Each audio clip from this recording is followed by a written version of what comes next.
વિદ્યાર્થી મિત્રો, આજે આપણે ત્રિકોણમિતિનો અભ્યાસ કરીશું. તો ત્રિકોણમિતિ શું છે જુઓ. તો ત્રિકોણમિતિ એ કાટકોણ ત્રિકોણની ત્રણ બાજુઓ તથા તેના ખૂણાઓ વચ્ચેનો સંબંધનો અભ્યાસ દર્શાવે છે. અહીંયા ધ્યાન આપો. આપણે આ ત્રિકોણ ABC દોર્યો, બરાબર, એના ખૂણો B એનો કાટખૂણો છે.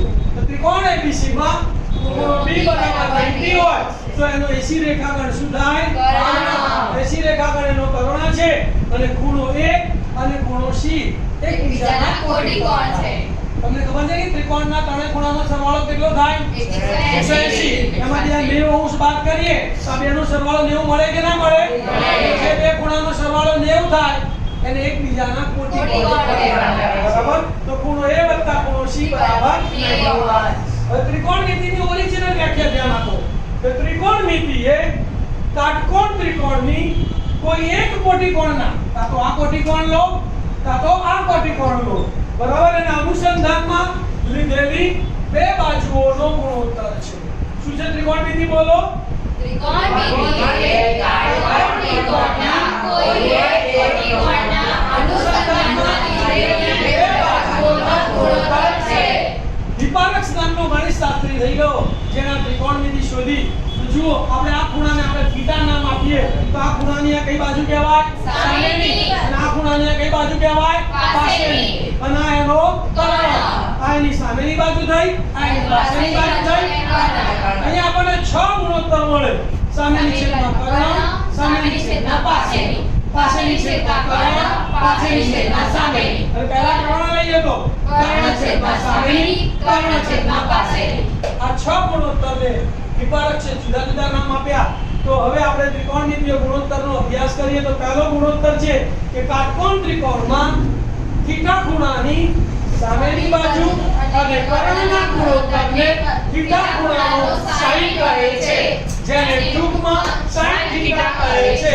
તો માટે sin થીટાનું સૂત્ર શું મળ્યું? sin થીટા બરાબર સામેની બાજુ છેદમાં કર્ણ. નંબર 2, કાટકોણ ત્રિકોણમાં થીટા ખૂણાની પાસેની બાજુ અને કર્ણના ગુણોત્તરને થીટા ખૂણાનો cosine કહે છે. અહીંયા પણ હવે ત્રણ અક્ષરો લીધા તો જેને ટૂંકમાં cos થીટા વડે દર્શાવાય છે. તો cos થીટાનું સૂત્ર શું મળ્યું? cos થીટા બરાબર પાસેની બાજુ છેદમાં કર્ણ. તો યાદ રાખવાનું, sin નું શાક, cos નો પાક. શાક એટલે સામેની બાજુ છેદમાં કર્ણ, પાક એટલે પાસેની બાજુ છેદમાં કર્ણ.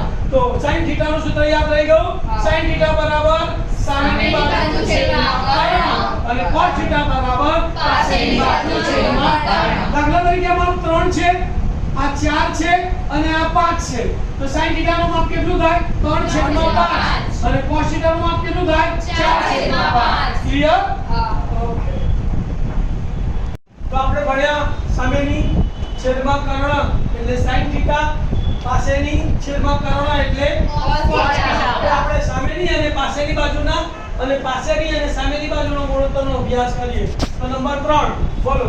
કાટકોણ ત્રિકોણમાં થીટા ખૂણાની સામેની બાજુ અને પાસેની બાજુના ગુણોત્તરને થીટા ખૂણાનો ટેન્જન્ટ કહે છે.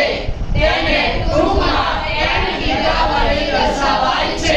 તો માટે tan થીટા બરાબર સામેની બાજુ છેદમાં પાસેની બાજુ. 3 ગુણોત્તર આવડી ગયા. ચોથો ગુણોત્તર કોનો આવશે? પાસેની અને સામેની. અને ટેન્જન્ટ ની આગળ શું લગાડશે? કો. તો બોલો ચોથો ગુણોત્તર. કાટકોણ ત્રિકોણમાં થીટા ખૂણાની પાસેની બાજુ અને સામેની બાજુના ગુણોત્તરને થીટા ખૂણાનો કોટેન્જન્ટ કહે છે, જેને ટૂંકમાં કોટ થીટા વડે દર્શાવાય છે. માટે કોટ થીટા બરાબર પાસેની બાજુ છેદમાં સામેની બાજુ. 4 ગુણોત્તર મોડે કર્યા. ધ્યાન આપો.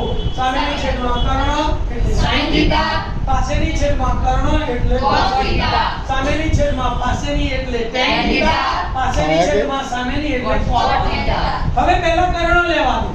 તો કર્ણ છેદમાં પાસેનીનો એક ગુણોત્તર આવશે અને કર્ણ છેદમાં સામેનીનો એક ગુણોત્તર આવશે. તો નંબર 5, કાટકોણ ત્રિકોણમાં થીટા ખૂણાનો કર્ણ અને પાસેની બાજુના ગુણોત્તરને થીટા ખૂણાનો સેકંડ કહે છે.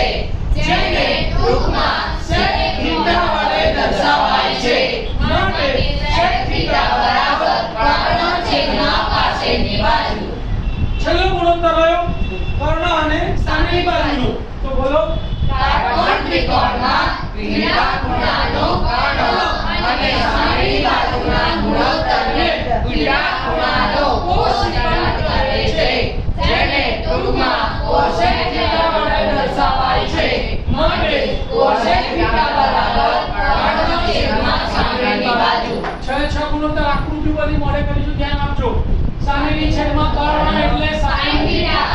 પાસેની છેદમાં કર્ણ એટલે cos theta. સામેની છેદમાં પાસેની એટલે tan theta. પાસેની છેદમાં સામેની એટલે cot theta.